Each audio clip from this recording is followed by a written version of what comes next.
ban has been released. You're tough as nails, Tony. That was scary. What did you see?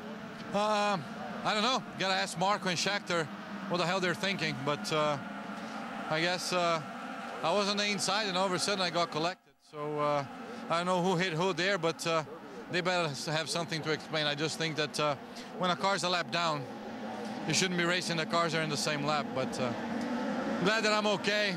Sad for the guys. I mean, the car wasn't up there today, but it's still important points. But glad that I'm safe, and let's move on. Frustrated, but okay. We're back to green, Marty. Race leader is into the wall, and we have multiple cars now. And it looks like that is the 12 of Will Power as well. So on the restart, all of a sudden, the man who has dominated this race, Dario Franchitti, finds himself parked on the sidewall. There's the 4 JR Hildebrand. He too is involved in this. Our 5th caution. As there's something there on the left front. Let's go back and take another look. Now the 10 on the left-hand side of our screen, looks like they're both just going towards the center of the track. Maybe we'll get a view from that from down the straightaway, where we can see if one moved over towards the other, and possibly even the Takuma Sato. No, it was Dario Franchitti just coming over to maybe take away the lane of Takuma Sato on the start. On board with JR. Yellow, slow down. Oh, yeah, and he did everything right, with the exception of getting hit from the right-hand side. All right, on board with Dario.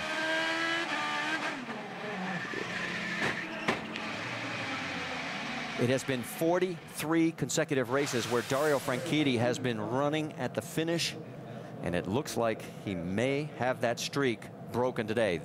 And the race continues. Let's go back and show you. What do you think erupted in that there? scenario there? I think that the guys maybe weren't even ready for him being on fire when he comes on, because you can see how the fire escalates on that. The spotter should have been telling him on the way in, if he could have seen it, that the car was on fire, because it certainly is going to do a lot of damage with that. And the driver, yes, the team will tell you get out of the car very quickly, but the driver likes to stay in there thinking it might be repaired and you can get back out. So while they were taking care of business in pit lane, Ryan Hunter-Reay is taking care of business out on the track. He has opened up a 2.1 second lead over Oriol Servia. Scott Dixon is in 3rd, and there goes Ryan Hunter-Reay around the 67. Oriol Servia is now heading your way, Jamie Little. He's been great all weekend on old tires. They've scuffed most of the sets that he has. He's saying the car has been really loose, not as good as his teammate James Hinchcliffe. They go to work on the car. You see the air gun there go up against the wall. 7.7 seconds, then change 4 tires and fill them up. And the race leader is coming. Rick? Ryan Hunter-Reay brings the car down pit lane. Remember, he has won on an oval, and Milwaukee dominated Champ Car race years ago.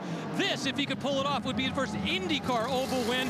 They go to work. The main problem he's got with the car right now are the tires. Just getting those new tires on, then they think they're going to be set. No other adjustments, and he's clear. 7.7 seconds on his stop compared to the 8.4 we saw a little bit earlier. There is Scott Dixon. He is your race leader now. He's our 4th different leader and our 4th lead change. He's going down around Elio Castroneves. Elio is 12 laps down, as he had problems early in this race.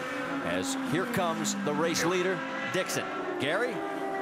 Scott Dixon early in his career was known as the Iceman. Always calm, always cool, always collected. Now he's trying to double up, coming off the road course win a week ago at Mid-Ohio. Can he do it here?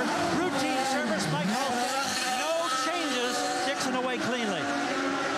23 laps to go here at New Hampshire, and you're looking at the race leader, Ryan Hunter-Reay. There's only 7 cars on the lead lap. Why don't we go up to speed, get an update on those top 7. Rick? Well, let's start off talking about Ryan Hunter-Reay. Just a moment ago on the radio, he told his crew he's starting to get that vibration back. They said, don't worry about it. This is the same place that it came in the last time. Remember, he was concerned about the tires. When they go away, they get a little bit of a vibration. They said, just keep running it. You're in the lead. You got to stay up there. Jamie? And behind behind him is Oriol Servia. The car has been better after that last round of stops. They made a little bit of an adjustment, and that took away the loose condition. Now this team, Newman Haas, they've been here 4 previous times before, all in the 90s, and they have 1 win with Nigel Mansell. So you can imagine they have been fired up, and he only has 1 more position to go to get the win. Gary? Scott Dixon, of course, got that first win of the season at the last event on the road course at Mid-Ohio. He's had 4 seconds this year. If he can maintain position, he would have his 8th top 5 finish of the year. They haven't done a thing to this car all day long. Both pit stops, it was tires and fuel. No changes whatsoever. He just soldiers away in that 3rd spot, Jamie. And James Hinchcliffe back and forth. He said this track has been quirky, but he's been doing a great job. He's been smiling all weekend, saying it's a lot of fun to drive. It's extremely hard to drive, but he's young and he can handle it. And he's been happy in the race car every time they ask him if he wants any changes. Nope, he's good. He's never run this good in a whole race. There's a caution on the track. We have contact, guys. I don't think it's contact. I think it's we've got rain in the air, and it is going to slow us down for the 2nd time today. Our 6th caution comes out here with just 19 laps to go, and Ryan Hunter-Reay was closing in quickly on Takuma Sato. He had a 22-second advantage over Sato, and they're running about 23 seconds a lap. Gives you an idea how close he was to going a lap down. So we'll keep 7 cars on the lead lap. Again, it's Ryan Hunter-Reay, the race leader. He chose the outside lane. Oriol Servia trying to pick up his first win for Newman Haas Racing. Oh, and a spin all the way in the start. We've got cars going everywhere. And it includes Will Power. Danica Patrick spins. And you see Michael Andretti, he was complaining at the beginning of this because, and there's damage to Danica's car. Moist track's probably just a little bit, that mist comes down. It doesn't take much with these slicks, Marty. And this is really going to affect Will Power. Rick, let's check in. What's going on down there? Well, I'm standing by with I will describe a very agitated Michael Andretti. You called this. You said that was going to happen out there. Yep, and this is the worst officiating I've ever seen. Sorry, Brian, but this was bad, really bad. Well, we lost the car and we lost the lead. I mean, this is just, you don't do that. It was wetter than when they threw the yellow earlier and they threw the green. I mean, it's just... you came down, you appealed to the officials, correct? I tried. It doesn't matter. Really, really disappointed. I mean, normally Brian does a great job, but this one, he really missed it.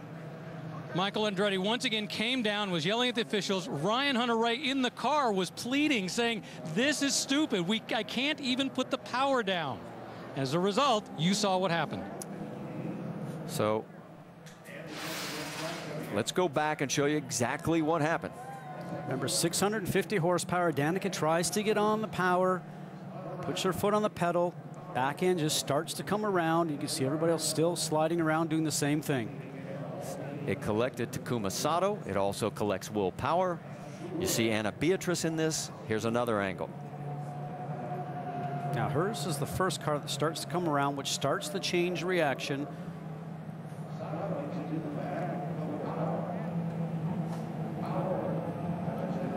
And obviously Brian Barnhart, the chief steward, needs to make the decisions the best that he can, but you can see a little bit of moisture on the lens here. Not sure if that's from before. She just touched the throttle, Marty, and the back end came around. On board with Briscoe.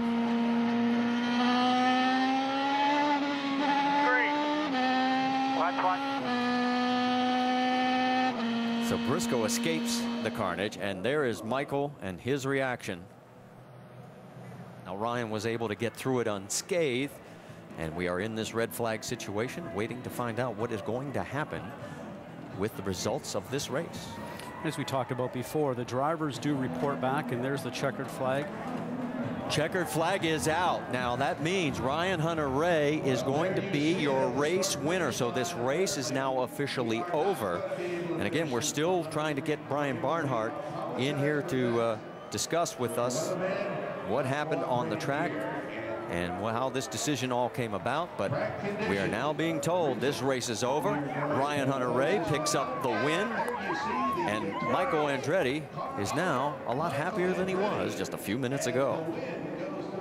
For Ryan, it will be his 5th career win, 2nd on an oval. Remember, he won back at Milwaukee in 2004. 3rd different Andretti Autosport driver to visit victory lane this year. Marco won at Iowa, and of course, Conway won back at Long Beach. And there is Ryan Hunter-Reay. And I guarantee you, he is thrilled that this is over, because he will pick up the win.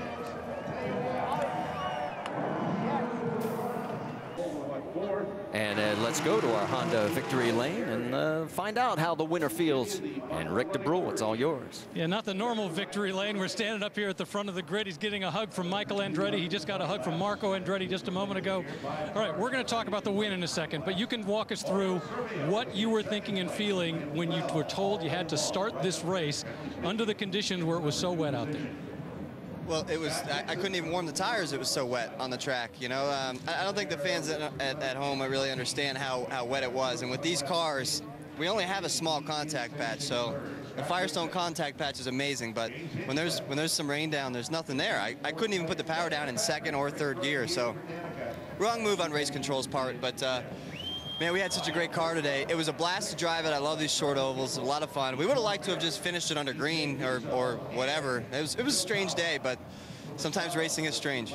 Here is what we have, and there is what it will be. Now, Oriol Servio will finish 2nd, Scott Dixon 3rd, James Hinchcliffe, Will Power, then Danica Patrick, Takuma Sato 7th, Ryan Briscoe 8th, Charlie Kimball 9th, and Vitor Meira in the 10th position. So that is going to tighten up the points position, as that will make it a 47-point difference. And that wraps up today's action.